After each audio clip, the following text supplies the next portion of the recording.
My name is Kristen Adams, 36 years old, and I have always been the family disappointment. Behind my ordinary appearance and thrift store clothes lies a secret that would make my judgmental relatives choke on their expensive wine.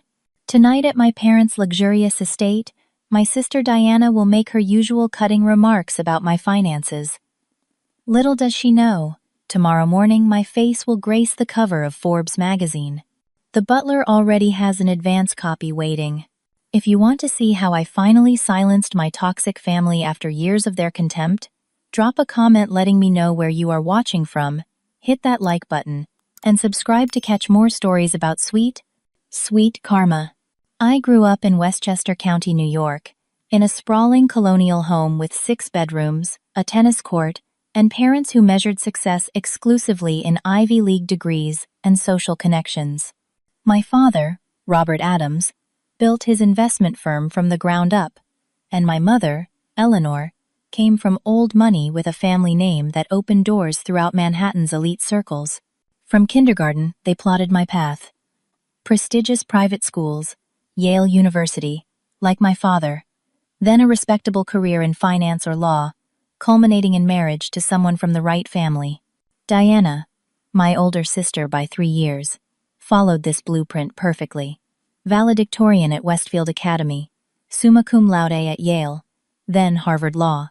She married Bradford Whitney, whose family owned half the commercial real estate in Boston. Diana became exactly what my parents wanted, and she never let me forget it. I was different from the beginning. While Diana mastered piano and excelled at lacrosse, I spent hours dismantling computers and rebuilding them with modifications. My bedroom looked like a small electronics workshop by the time I was 12. My parents tolerated my hobby because I still maintained perfect grades, but they never understood my passion. Computers are for the IT department, Kristen, my father would say dismissively. Adams women lead organizations, not hide behind screens. When I got accepted to Yale on my own merits, my parents were relieved. Finally, I was conforming. But halfway through my junior year, I discovered a security vulnerability in the university network that could have compromised thousands of students' personal data. After alerting the administration and helping fix the issue, I realized my calling.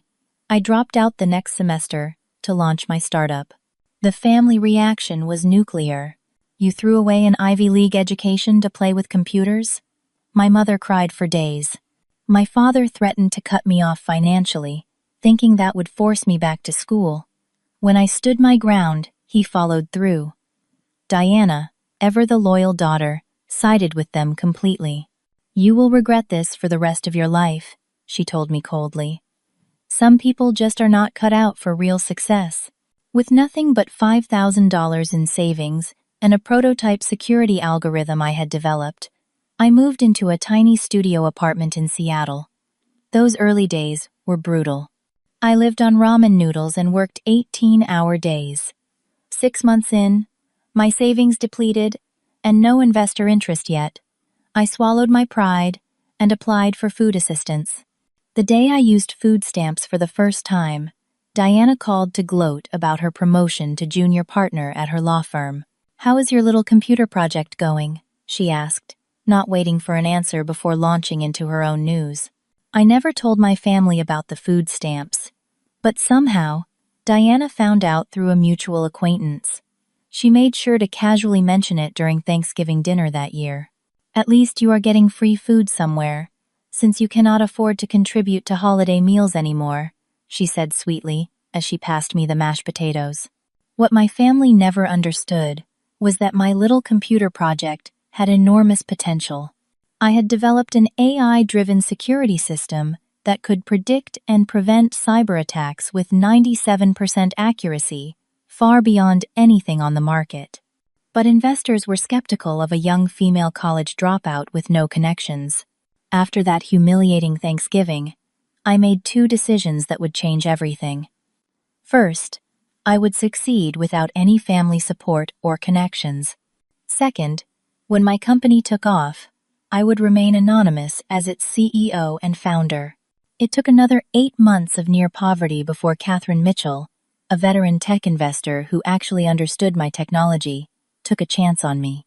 Her initial $500,000 investment kept the company afloat long enough to perfect the product and secure our first client, a regional bank concerned about increasing cyber threats. As Secure Vision gained more clients, I made sure my identity remained confidential. On paper, I was simply Kristen Adams, Product Development Director. We created a fictional CEO named K.E.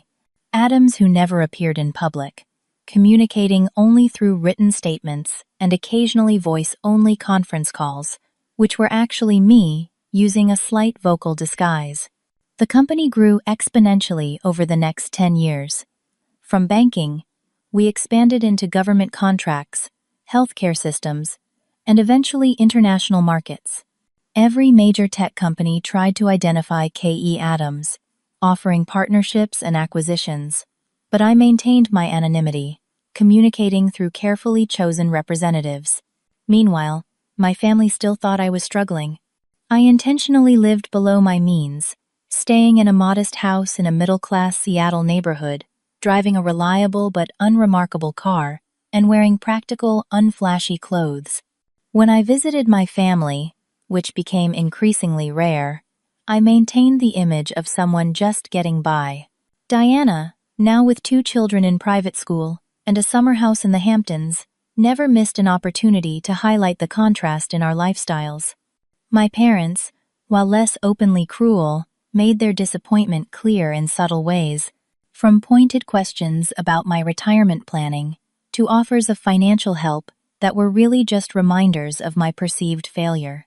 Last month, Forbes approached Secure Vision about a feature story. After a decade of success, and with the company now valued at $11 billion, our board felt it was time to reveal the mysterious founder. After careful consideration, I agreed. The story would coincide with our launch of a revolutionary personal cybersecurity product that could protect individual users from the most sophisticated scams and identity theft attempts. The interview took place in our Seattle headquarters, with professional photographs taken against a backdrop of our development labs. I spoke openly about my journey, the technological innovations we had created, and why I had remained anonymous for so long. In tech, especially as a woman, being underestimated can be an advantage, I explained. It allowed the work to speak for itself. The issue would hit newsstands tomorrow. The headline, Meet Tech's Most Secretive Billionaire CEO. My net worth, conservatively estimated at $4.2 billion, would be public knowledge. My family would finally learn the truth about their supposed failure of a daughter. And by pure coincidence, tonight was my parents' 40th wedding anniversary dinner. The call from my publicist came just as I was getting dressed for dinner. Kristen, the Forbes issue is being distributed early. Some copies are already arriving at subscribers' homes today, instead of tomorrow. My heart rate doubled instantly. What about my parents' area? Westchester County should get deliveries tomorrow morning as planned, but online access to the digital version goes live at midnight tonight. I checked my watch. 6:30 p.m. The dinner started at 7. Technically, I could still attend the anniversary celebration and be gone before anyone saw the article. But something inside me wanted to be there when they found out. 10 years of condescension and judgment deserved a front-row seat to the revelation. Thanks for the heads up, I told my publicist. I have to go now. Family dinner. She laughed, knowing the situation. Good luck. Call me after the fireworks. I hung up and stared at my closet, suddenly second-guessing my outfit choice. Part of me wanted to show up in designer clothes for once, to give them a hint before the big reveal. But the wiser part knew the impact would be greater if I maintained my usual appearance until the very end. I selected a simple black blouse, dark jeans, and comfortable flats, finishing with minimal makeup and my hair pulled back in a practical ponytail. Looking in the mirror, I saw exactly what my family expected to see. Modest, unassuming Kristen, who never quite measured up. Perfect. The drive from my hotel to my parents' estate took 20 minutes. I could have afforded to stay somewhere more luxurious than the mid-range airport hotel, but old habits die hard, and maintaining appearances had become second nature. As I turned onto the long, private driveway leading to the house, memories flooded back, learning to ride a bike on this smooth pavement. The summer parties where I always felt awkward among the children of my parents' friends. The day I loaded my car to leave for Seattle, my father watching disapprovingly from the front steps. The house itself was imposing, a colonial revival with white columns and perfect symmetry. Light spilled from every window, illuminating the manicured lawn and precisely trimmed hedges. 3 luxury vehicles already occupied the circular driveway.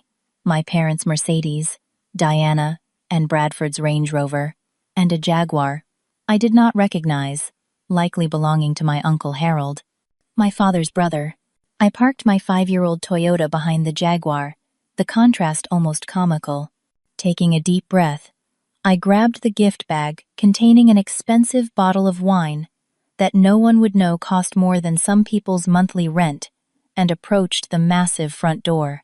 Before I could ring the bell, the door swung open to reveal James, my parents' longtime butler.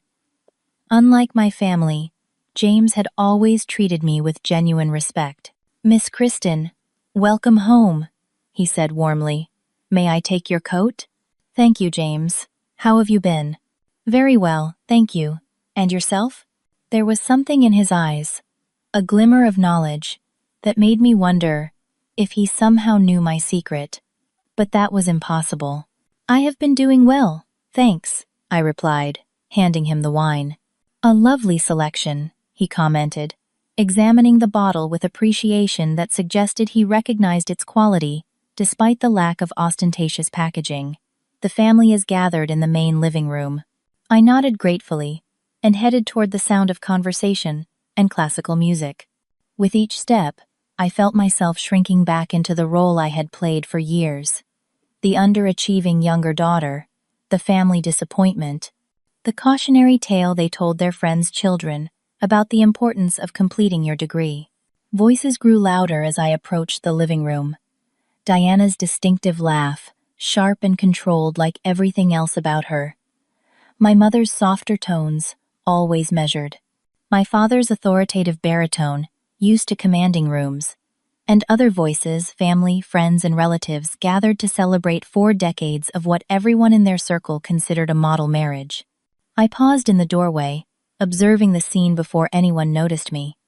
My mother, elegant at 68, in a tailored navy dress, accepting congratulations from a small circle of friends.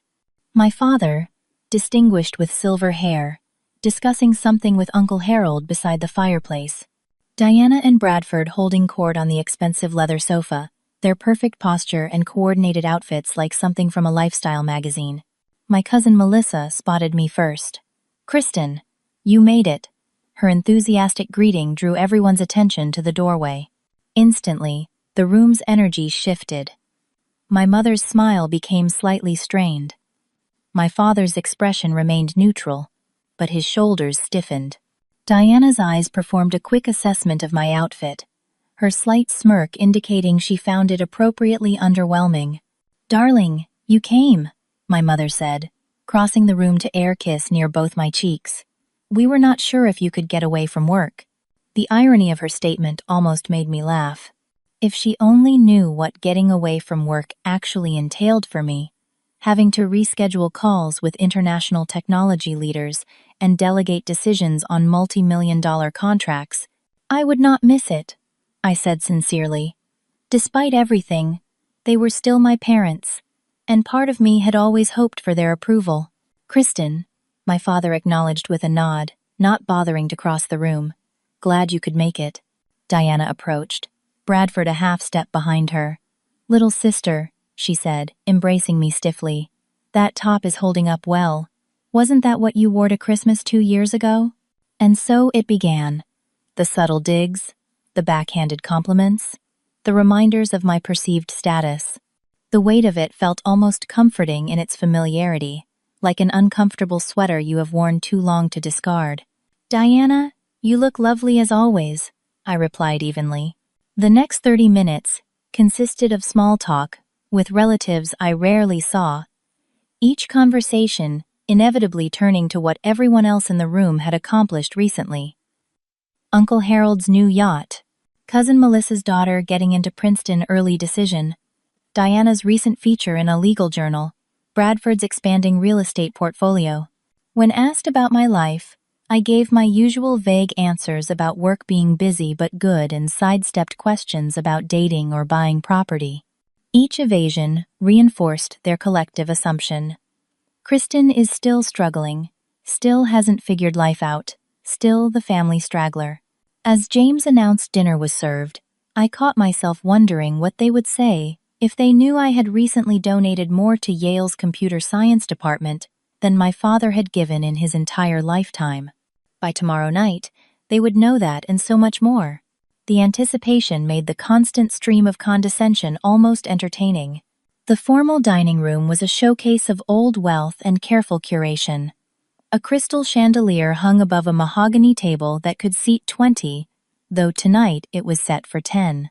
Fine china, sterling silver, and crystal glasses gleamed under the warm lighting.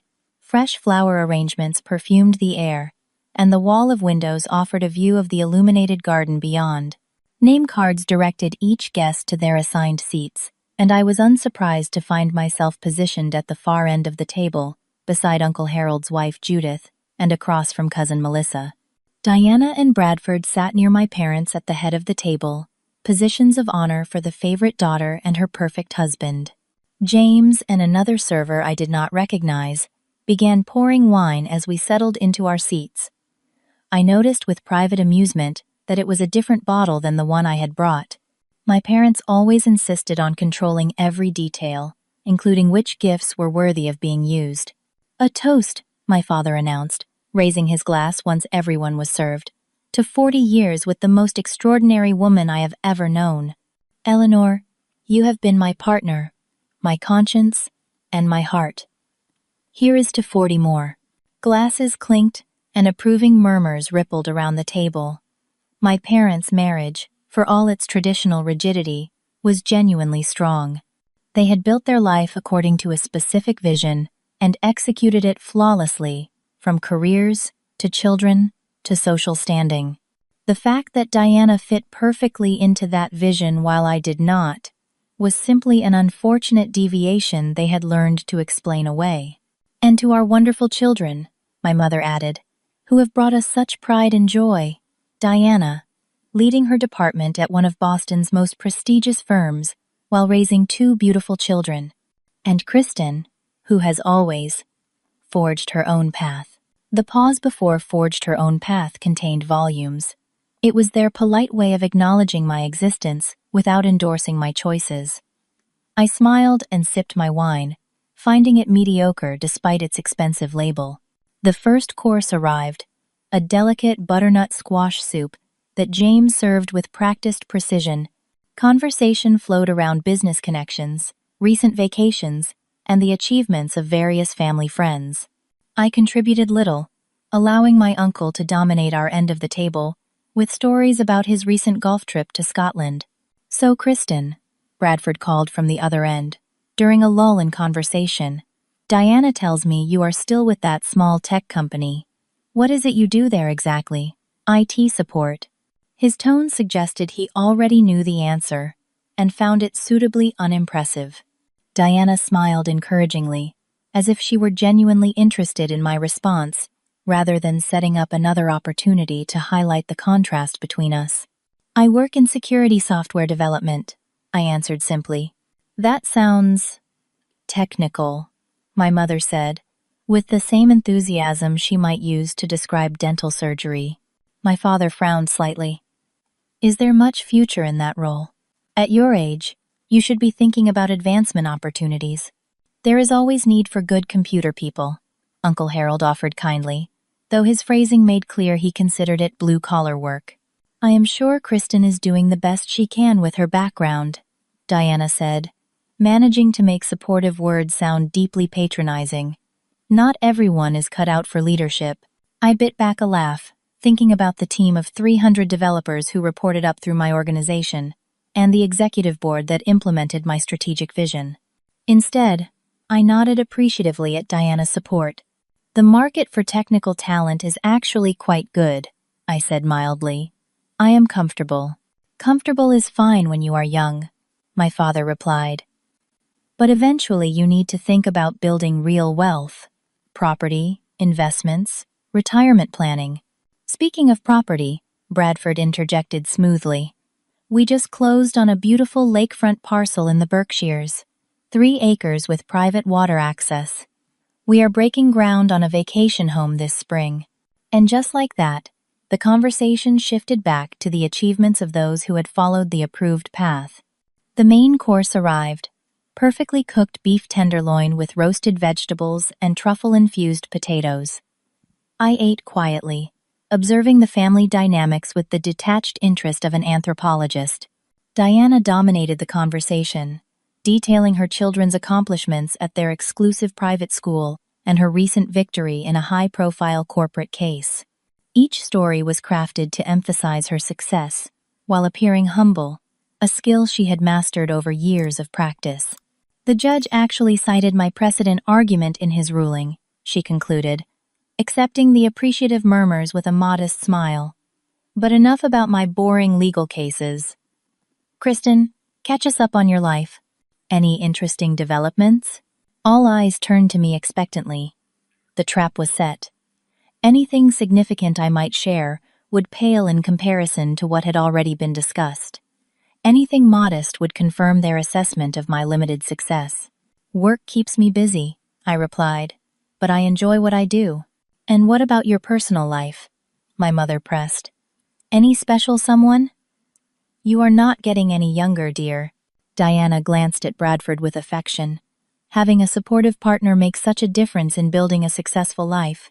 Bradford has been instrumental in my career advancement, handling so much at home when I have big cases. The right connections also matter," my father added. Bradford introduced Diana to the Havershams, which led to her firm landing their corporate account. "Networking is everything in building a career. I am sure Kristen meets interesting people in the technical field," cousin Melissa offered, trying to be kind but missing the mark entirely. "Mostly other computer people, I would imagine," Diana said with a small laugh. "Though, I suppose that world has its own version of success." The second wine of the evening was being poured, a rare vintage my father began explaining in detail. I recognized it immediately, having added several cases to my own collection last year, but maintained an expression of polite ignorance as he educated the table on its province and tasting notes. "This particular vineyard produces only 800 bottles annually," he explained. "Their waiting list for allocations is quite exclusive." As the dinner progressed through its carefully orchestrated courses, the conversation continued its predictable pattern. Accomplishments were shared, connections were name-dropped, and subtle comparisons were made.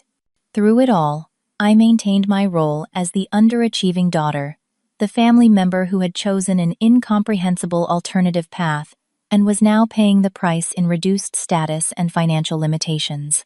Little did they know that in less than 24 hours, everything would change.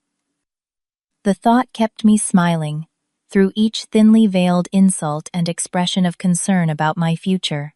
As dessert was being served, an elaborate chocolate creation, accompanied by fresh berries and gold leaf, the conversation turned more directly toward finances. My father had always believed money talk was appropriate among family, a philosophy that had enabled decades of subtle comparisons and status assessments. "Bradford and I are considering establishing trust funds for the children," Diana announced, spooning a precise amount of dessert onto her fork. "With the current tax implications, it makes sense to start the wealth transfer early." "A wise decision," my father nodded approvingly. "We started yours and Kristen's when you were born, though of course Kristen accessed hers early for— what was it again, dear? That computer venture that did not pan out?" This was a deliberate mischaracterization. I had never touched my trust fund, which remained intact, but modest, compared to what Diana had received over the years, through various additions my parents had made to reward her choices. "Actually, I never used the trust fund," I corrected calmly. I wanted to build something on my own merits. Diana laughed lightly. Yes, your famous independence. Though, if I recall, that independence led to some rather lean times. Mother told me you were shopping at discount grocery stores for quite a while. My mother had the grace to look slightly embarrassed. I only mentioned it because I was concerned, dear. There is no shame in accepting family support during difficult periods. I remember those days, Diana continued, warming to her topic. Wasn't there a period when you were actually on public assistance? Food stamps, was it? The table went momentarily quiet. Even in this family, directly mentioning someone's financial struggles was crossing a line. But Diana had always known exactly how far she could push while maintaining plausible deniability. Diana, my mother murmured, in token protest. What? I am not judging, Diana replied with feigned innocence. Many people need help sometimes. I just think it is important to acknowledge that choosing certain paths comes with consequences. My work with the Children's Foundation charity has shown me how quickly financial circumstances can deteriorate without proper planning. Bradford nodded supportively. The statistics on failed entrepreneurship are quite sobering. Over 90% of startups fail within the first 5 years. Without family backing or significant personal capital, the numbers are even worse. Which is why we always stress the importance of making prudent choices, my father added, looking directly at me. Security should always come before risk. I took a slow sip of water, considering my response. For years, I had let comments like these slide, knowing that one day the truth would come out. Now that day was quite literally hours away. Part of me wanted to end the charade immediately, to pull out my phone and show them the digital preview of tomorrow's Forbes cover. But a deeper part, the part that had endured years of their judgment, wanted them to fully commit to their narrative before it all came crashing down. I learned a lot during those difficult times, I said carefully. I am sure you did, Diana replied, her tone dripping with condescension. And yet here we are. What, 10 years later? Still in the same job, still renting rather than owning, still driving that same old car. Some people prioritize different things, Cousin Melissa interjected, trying to diffuse the tension. Diana ignored her. I am just concerned about your future, Kristen. Have you even started saving for retirement? Do you have health insurance through that small company? These are important considerations at our age. Diana, Bradford said quietly, perhaps sensing she was pushing too far. She ignored him too. I mean, are you still using food stamps? Diana asked with a small laugh that did not reach her eyes. Because, if things are still that tight, we could help you find a position more suitable to your qualifications. Bradford knows several companies that need administrative staff. The room went silent, except for the soft clink of silverware. Everyone looked uncomfortable, but no one contradicted Diana. My father examined his wine glass with sudden interest. My mother arranged her napkin in her lap. Uncle Harold and his wife exchanged glances. I thought about all the moments that had led to this one. The nights I had slept on a mattress on the floor of my first office. The investors who had turned me away without even looking at my prototype. The early employees who had taken a chance on my vision when we could barely make payroll. The gradual, hard-won growth of Secure Vision, from a desperate gamble to a global leader in cybersecurity. And suddenly, I felt calm. These people, with their narrow definition of success and their carefully curated lives, had no power over me anymore. Their judgment was based on a fiction I had allowed to continue, and in a matter of hours, that fiction would evaporate. Before I could respond to Diana's food stamps comment, James appeared at the doorway with unusual formality, even for him. Excuse the interruption, he said, his voice carrying clearly across the dining room. A special delivery has arrived for Miss Kristen. All eyes turned to him, then to me. I had not arranged any delivery, and for a moment I was genuinely confused. James stepped aside, and another staff member entered carrying a magazine with its cover facing away from the table. The timing was so perfect it seemed orchestrated, though I knew it must be coincidence. It was marked urgent, James explained, his expression revealing nothing as the server approached my seat. The courier insisted it be delivered immediately. As the server turned the magazine around to hand it to me, the Forbes cover became visible to everyone at the table. My professional headshot stared back at them, alongside the bold headline, "Meet Tech's Most Secretive Billionaire CEO." The silence that followed was absolute. I accepted the magazine with steady hands, thanking the server as if receiving an advance copy of Forbes, featuring myself on the cover, was an everyday occurrence. Looking up, I surveyed the frozen tableau around the table. Every face registered shock in its own unique way. My father had been mid-sip when the magazine appeared. He now sat motionless, wine glass still raised, his complexion reddening as he processed what he was seeing. Beside him, my mother's perfectly maintained composure had cracked, her mouth slightly open, eyes wide with disbelief. Diana had the most dramatic reaction. All color had drained from her face, leaving her porcelain pale beneath her perfect makeup. Her eyes darted from the magazine to my face and back again, as if searching for evidence of some elaborate practical joke. Bradford looked similarly stunned, his usual confident expression replaced by utter confusion. Uncle Harold was the first to break the silence with a startled laugh. "Good God, is that real?" I placed the magazine on the table, allowing the cover to be fully visible to everyone. "It appears the publication date was moved up," I said calmly. "This was supposed to hit newsstands tomorrow morning." "This island. You are." My mother struggled to form a coherent sentence, gesturing helplessly at the magazine. My father finally lowered his wine glass, some of its contents having sloshed onto the white tablecloth during his frozen moment of shock. "Kristen," he said, his authoritative voice uncharacteristically uncertain, "what exactly is going on here?" I took a deep breath, savoring this moment I had imagined countless times over the years. "I am the founder and CEO of Secure Vision, have been since the beginning. The mysterious K.E. Adams that tech journals have speculated about for years, that is me, Kristen Elizabeth Adams. But that company is worth," Bradford began, his financial mind immediately calculating. "As of our last valuation, just over $11 billion, I finished for him. The article estimates my personal net worth at $4.2 billion, though that is somewhat conservative." Diana made a small, strangled sound. Cousin Melissa gasped audibly. Across the table, expressions ranged from astonishment to disbelief, to the beginning glimmers of recalculation. "Why would you keep this a secret?" my mother finally managed. "From your own family?" It was the question I had anticipated, and yet hearing it spoken aloud made me realize how deeply they had failed to understand me, even now. The answer seemed so obvious from my perspective that articulating it was difficult. When I started Secure Vision, no one in this family believed in me or my vision. I said simply, "The decision to remain anonymous as CEO was initially a business strategy.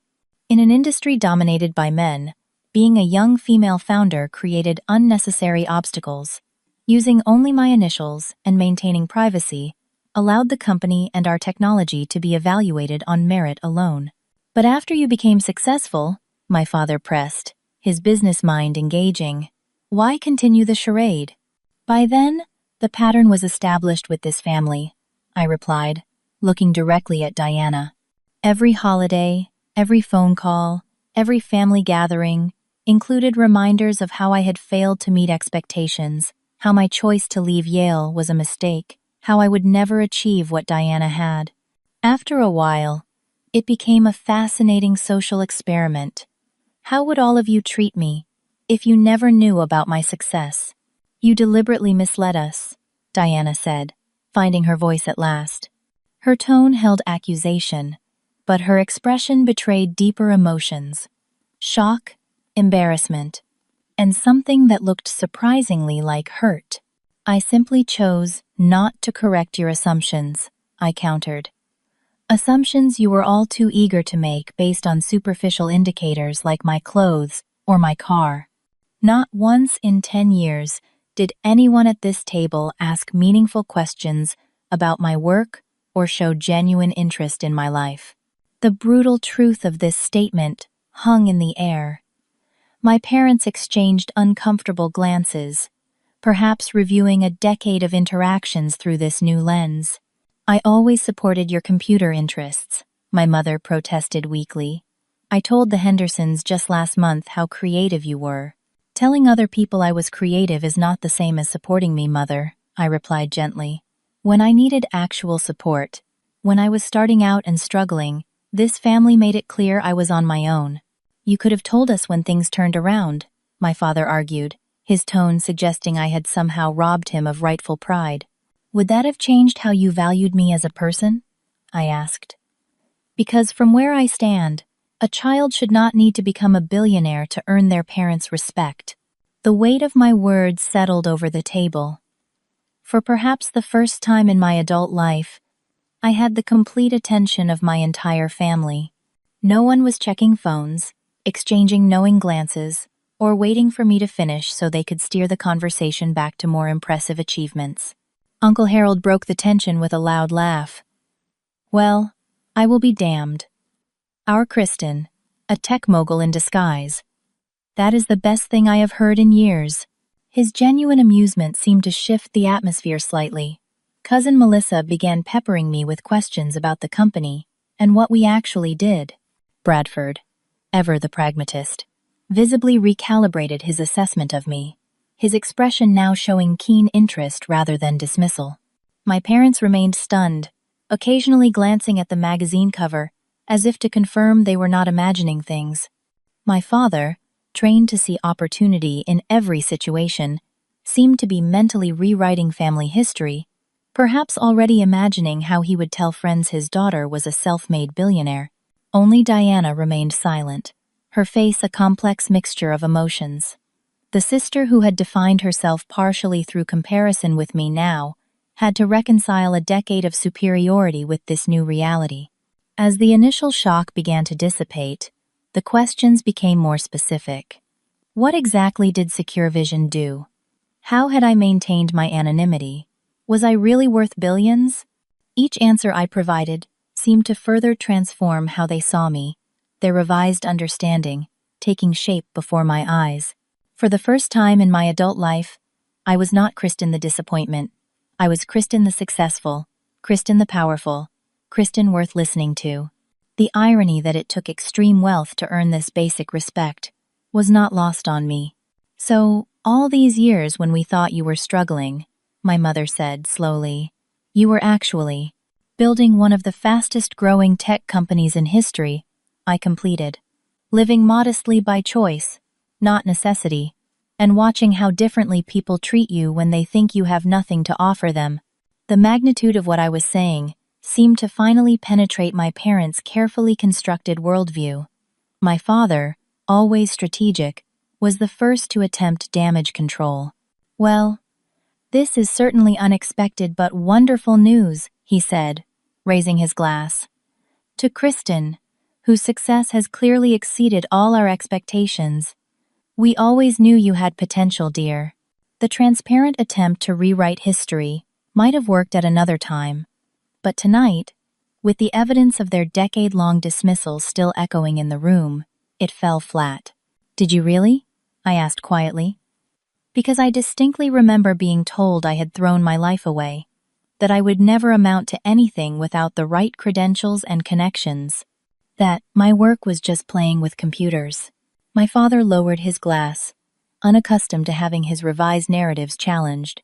"Perhaps we were wrong about some things," my mother conceded carefully. "But we only wanted what was best for you." "What you thought was best," I corrected, based on a very narrow definition of success. Diana finally spoke again, her voice tight with complex emotions. "I suppose you must have enjoyed watching us underestimate you all these years. Quite the elaborate deception. There it was, the attempt to make me the villain in this story, to frame my privacy as manipulation rather than self-preservation." But before I could respond, an unlikely defender spoke up. "Diana," Bradford said sharply, I think we would all do well to reflect on how we have treated Kristen before questioning her choices. Diana stared at her husband in shock. Bradford had never contradicted her publicly before. The alliance between them had always been seamless, their united front part of their perfect image. This small crack revealed how quickly power dynamics could shift. "I never intended this as some sort of revenge scenario," I said honestly. "Initially, I kept my success private because I did not want it to change how people treated me. I wanted relationships based on who I am, not what I have. But over time, it became apparent that this family had already decided who I was, and no ordinary success would change that perception." "So you waited until you were on the cover of Forbes?" Diana asked, a hint of her usual sharpness returning. "I agreed to the Forbes interview because it was time," I explained. "Secure Vision is launching a new consumer security product next month that could help millions of people protect their personal data. The publicity serves the company's mission. The timing with tonight's dinner was coincidental, though I cannot deny the poetic justice." Across the table, I could see the wheels turning as each family member processed what this revelation meant for them personally. My father was likely calculating potential business connections. My mother was probably imagining telling her friends at the country club. Diana was reassessing our lifelong competition. Bradford was considering investment opportunities. None of them, I noted with a mixture of sadness and resignation, seemed to be thinking about me as a person rather than an asset. Some things, it seemed, even billions of dollars could not change. As the initial shock began to wear off, the family reactions diversified. James quietly directed the servers to bring coffee and digestives, the normal dinner service continuing around our extraordinary conversation as if wealthy tech CEOs were revealed at the Addams family table every evening. "I simply cannot believe you kept this from us for so long," my mother repeated, shaking her head. "All those holiday dinners, those family gatherings. Was it amusing for you, watching us worry about your future?" "It was not about amusement, Mother," I replied evenly. "And I do not recall much genuine worry, mostly judgment and comparisons." "We only pushed because we cared," she insisted. "Did you?" I asked.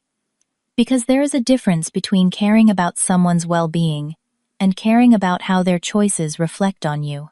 My father, ever the pragmatist, was already moving past the emotional aspects of the revelation. "We should discuss how to handle the publicity," he said, slipping into business mode. "The family will be associated with your success. There will be increased scrutiny, interview requests. I have a full public relations team managing the rollout," I assured him. "They are prepared for the family angle. No one will blindside you with questions." "Your team should coordinate with Bradford's media contacts," Diana interjected, rapidly recovering her composure. "He has excellent relationships with several financial publications that could provide favorable coverage." And there it was, the pivot I had anticipated. Now that my success was established, they would attempt to associate themselves with it, to retroactively claim some role in my achievements. The narrative would shift from Kristen the disappointment to Kristen the family success story, with careful editing of the intervening years. "I have always believed in your intelligence," Diana continued, her tone suddenly warm and sisterly. "Remember how I used to help you with your science projects? I always told Mother you had a technical mind." The blatant revisionism was almost impressive in its audacity. Diana had never helped with my projects. She had barely acknowledged my academic achievements, focusing instead on what she considered my social failings. "Strange," I replied. "I remember you telling me computers were for people who could not handle real human interaction. During Thanksgiving dinner, 2019, I believe." Diana flushed slightly. "Well, perhaps I was a bit harsh sometimes, but that is what sisters do. Push each other to be better. Is that what you were doing when you told your friends I was basically unemployed? Or when you made those food stamp comments, pushing me to be better?" An uncomfortable silence fell over the table. Bradford cleared his throat. "I think what Diana means is that family dynamics are complicated," he offered diplomatically. "But now we can move forward with a new understanding. A new understanding, I repeated thoughtfully. That is an interesting way to phrase it. Because from where I sit, nothing about me has actually changed tonight. I am the same person I was when I arrived at dinner. The only thing that is different is your perception of my value. That is not fair, Kristen, my father protested. How are we supposed to know about your success if you deliberately hid it from us? You were not supposed to know about my bank account, I clarified. But you could have known me as a person, my values, my passions, the work that gives my life meaning. None of you ever asked. My mother looked genuinely confused. We asked about your job all the time. You asked what position I held and whether I had been promoted, I corrected. You never once asked what my work meant to me, what problems I was solving, what impact I hoped to have on the world. The distinction seemed to genuinely perplex her, which told me everything about the gulf between our worldviews. Well, we are asking now, Uncle Harold said kindly. Tell us about this security company of yours. What exactly does it do? It was the first genuine question anyone had asked about my work itself, rather than its financial implications. I felt a sudden rush of appreciation for my uncle, who had always been the most straightforward member of the family. We develop artificial intelligence systems that predict and prevent cyber attacks, I explained, warming to my subject. Our technology protects everything from banking systems to hospital networks to government infrastructure. Last year alone, we prevented attacks that could have compromised the personal data of over 300 million people. As I spoke about the actual substance of my work, I noticed a distinct split in reactions around the table. My uncle and cousin Melissa listened with genuine interest. Bradford paid close attention, likely assessing potential investment angles. But my parents and Diana seemed impatient with the technical details, more concerned with the status implications than the actual innovation. And this has made you a billionaire? My father interrupted, steering back to the financial aspect. Extraordinary. We should discuss your investment strategy. I have some connections at Goldman Sachs who could help diversify your holdings. My financial team has things well in hand, thank you, I replied.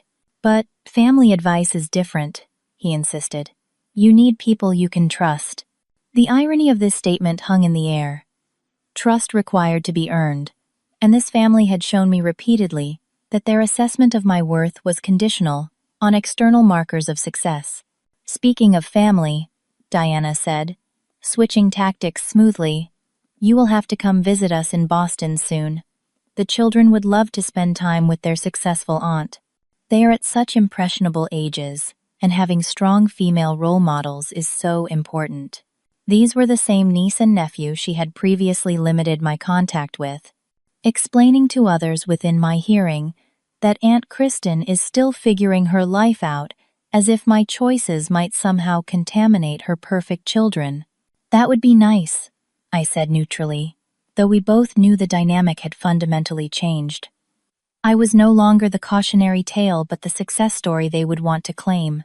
Perhaps you could speak at their school, Diana suggested. They have a wonderful career day program. I will check my schedule, I replied, knowing that I was now booked for months with media appearances, investor meetings, and product launches. Throughout this conversation, my mother had been uncharacteristically quiet, studying me with an expression I could not quite interpret. Finally, she spoke. I just do not understand why you felt you could not tell us, she said, and for the first time that evening, I heard genuine hurt beneath the social veneer. We are your parents. We have always wanted your happiness. This moment of vulnerability caught me off guard. In all my imagined scenarios of this revelation, I had anticipated defensiveness, attempts to rewrite history, and rapid pivots to capitalize on my success. I had not prepared for the possibility of genuine hurt feelings. I think we have different definitions of happiness, I said carefully. You wanted me to follow a path that would make you proud among your social circle.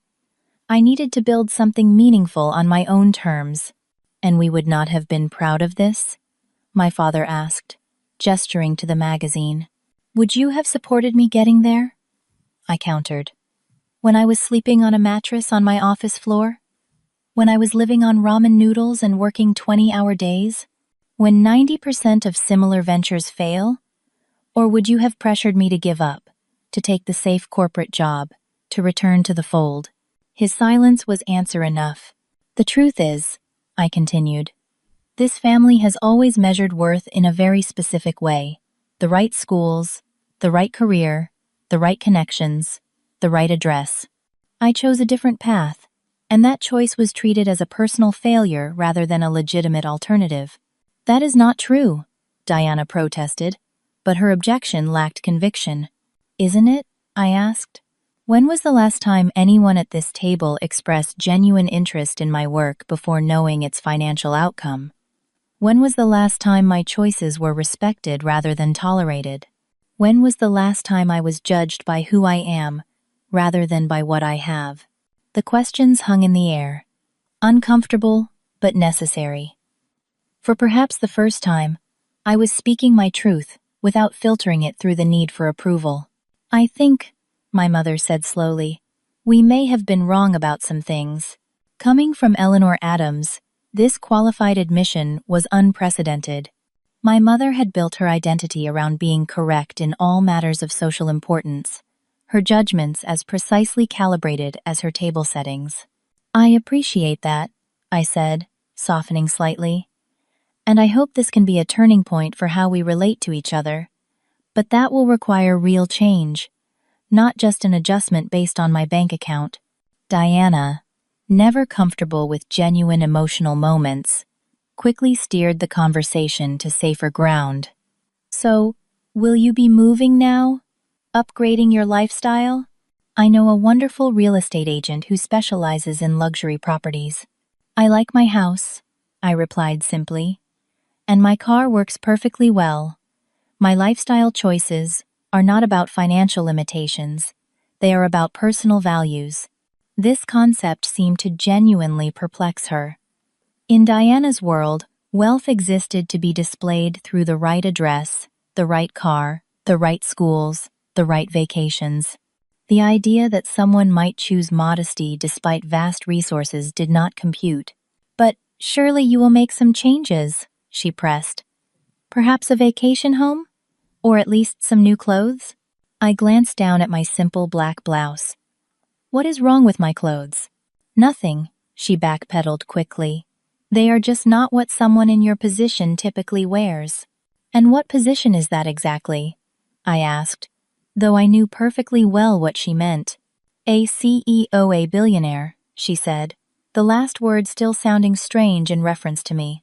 The freedom of wealth, I told her, is getting to decide for yourself what success looks like, rather than performing it for others. As coffee was served and the evening began winding down, the conversation fractured into smaller discussions. Bradford cornered me about potential investment opportunities. My father made thinly veiled suggestions about family businesses that could benefit from my resources.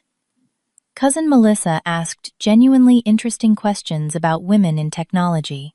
Through it all, I maintained a calm center, neither rejecting my family entirely nor allowing myself to be absorbed into their revised narrative. The truth was, these relationships were complex, layered with history that could not be erased by a single revelation, no matter how dramatic. Diana approached as I was preparing to leave, her expression uncharacteristically uncertain. I owe you an apology, she said quietly, away from the others. Some of my comments over the years have been unkind. It was perhaps the closest thing to genuine contrition I had ever heard from my sister, though it stopped well short of acknowledging the full pattern of behavior. Thank you for saying that, I replied, choosing not to make it easy by immediately accepting. I hope we can start fresh, she continued. I have always admired your independence, you know, even if I did not always understand your choices. The revision of history was subtle but unmistakable. Diana had never admired my independence. She had condemned it, ridiculed it, used it as evidence of my failure to understand how the world really worked. I would like a better relationship, I said honestly, but it would need to be based on who we actually are, not who we pretend to be for appearances. She nodded, though I was not entirely convinced she understood what I meant. For Diana, appearance and reality had been intertwined for so long that separating them might be genuinely difficult. As James helped me with my coat, my mother approached for a final word. "Will you come to Sunday brunch next week?" she asked.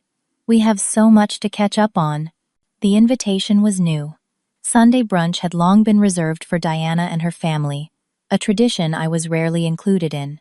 "I will check my calendar," I promised, not committing but not refusing either. As I prepared to leave, I realized that while the evening had unfolded largely as I had anticipated, the aftermath would be more complicated than I had imagined. Money changes everything, the saying goes, and tonight had proven it true in ways both expected and surprising.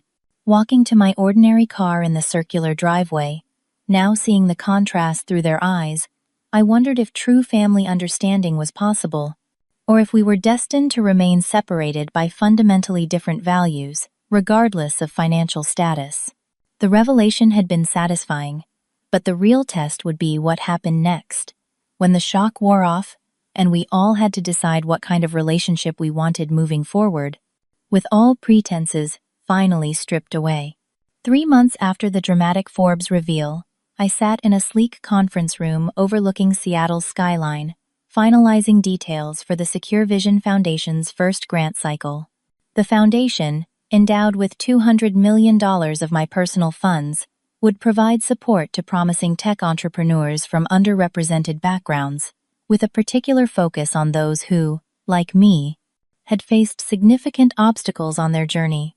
The application portal goes live next Tuesday, my foundation director, Rachel, confirmed as she reviewed our timeline. Press release is scheduled for Monday morning.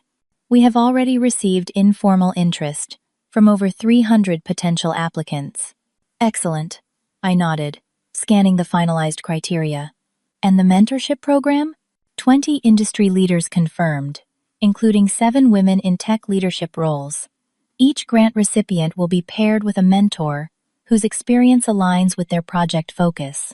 The foundation represented everything I had wished for when starting my own company. Financial support, without family strings attached. Mentorship from people who understood the technical challenges. Connection to networks that had been closed to me as a female founder, without the right background. My phone buzzed with an incoming text from my mother. Confirming Sunday brunch, 11 a.m. Diana and family will join. Looking forward to seeing you. The relationship with my family had evolved in unexpected ways since the night of the revelation. The initial reactions, a mixture of shock, opportunism, and revisionist history, had gradually given way to something more nuanced as the reality of my success settled in. My father, after several attempts to insert himself into my financial affairs, had eventually accepted my boundaries with grudging respect. We had found common ground discussing business strategy in general terms, and while he still occasionally suggested opportunities that would benefit the family, he no longer presumed to direct my decisions. My mother had made the most genuine effort to rebuild our relationship. Her weekly calls now included questions about my actual work rather than just my social life, and while she still did not fully understand my technology, she had stopped dismissing it as a mere computer hobby. Small steps, but meaningful ones. Diana had been the most complex case. After her initial apology, she had oscillated between competitive resentment and attempts to associate herself with my success. Our relationship remained strained, but had found a new equilibrium based on mutual acknowledgement of past patterns and tentative steps toward something healthier. I had set clear boundaries with all of them. Sunday brunches were now a regular but not weekly commitment.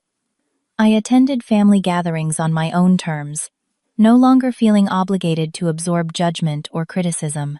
Most importantly, I had made it clear that while I was open to rebuilding relationships, I would not be using my resources to elevate family members who had dismissed me during my struggling years. The Forbes article had opened doors I had not anticipated. As one of the few female tech billionaires, and one with an unusual story, I had been invited to speak at conferences, universities, and industry events. After a decade of deliberate anonymity, stepping into the public eye had been an adjustment, but one that allowed me to advocate for changes I believed in, particularly around diversity in tech leadership. Rachel cleared her throat, bringing my attention back to the meeting. There is one more item for today. The board is asking about your decision regarding the acquisition offer from Global Tech. Global Tech, one of the largest technology conglomerates in the world, had recently approached SecureVision with an offer that would have made headlines, $18 billion, nearly double our current valuation. The financial advisors had strongly recommended accepting, but I had reservations about the company's direction under their ownership. My answer is still no, I said firmly. Our mission is too important to compromise. We will remain independent and focused on security as a human right, not just a premium service for those who can afford it. Rachel nodded, unsurprised. I will relay that to the board. Your control stake makes it your decision, ultimately. As the meeting concluded, I walked to the window overlooking the city where my journey had begun. The struggling entrepreneur, sleeping on an office floor, seemed both a lifetime ago and just yesterday. The wealth, the recognition, the influence, all of it was valuable primarily as tools to create the change I wanted to see in the world. My phone buzzed again, this time with a text from Diana. Bradford and I are considering investing in a tech startup. Would appreciate your thoughts if you have time. I smiled slightly at the message. It represented both progress and lingering issues. On one hand, Diana was acknowledging my expertise and seeking my input. On the other, there was still an element of wanting access to what I had, of trying to replicate my success now that it was verified by external validation. I texted back, happy to review their business plan. Send details and I will make time next week. Small steps, imperfect progress, real relationships were built this way, not through dramatic revelations or instant transformations. Later that evening, I drove my still modest car, which I kept more out of attachment than frugality now, to a local community college where I had been mentoring a group of promising students in cybersecurity. None of them had the advantages of my early life, the private schools or family connections, but all of them had the determination and raw talent that mattered more. As I watched them work through a complex security problem, collaborating and challenging each other's assumptions, I felt a sense of purpose deeper than any validation Forbes or my family could provide. This, ultimately, was success. Using what I had built to create opportunity for others, to multiply potential, rather than simply accumulate resources. The journey from food stamps to Forbes cover had taught me lessons no Ivy League education could have provided. The value of self-belief when no one else sees your vision. The importance of defining success on your own terms. The revelation that family approval, while desired, is not necessary for achieving your dreams. And perhaps most importantly, that true wealth lies not in bank accounts, but in the impact you create and the lives you touch. My phone buzzed once more. A notification from my assistant. Reminder. Investor call tomorrow, 9 a.m. Consumer product launch. Tomorrow would bring new challenges, new opportunities, new chances to build something meaningful. The Forbes cover was already yesterday's news, the food stamps comment a fading memory. What remained was the work, the purpose, the continuing journey forward. Have you ever had a moment when your true value was finally recognized by people who had underestimated you? Or perhaps you have been on the other side, realizing too late that you misjudged someone important in your life. Share your story in the comments below. Sometimes the sweetest success is proving wrong those who never believed in you. If this story resonated with you, please like, subscribe, and share with someone who might need a reminder that other people's opinions do not determine your worth. Thank you for listening, and remember, the best revenge is not just success, but success on your own authentic terms.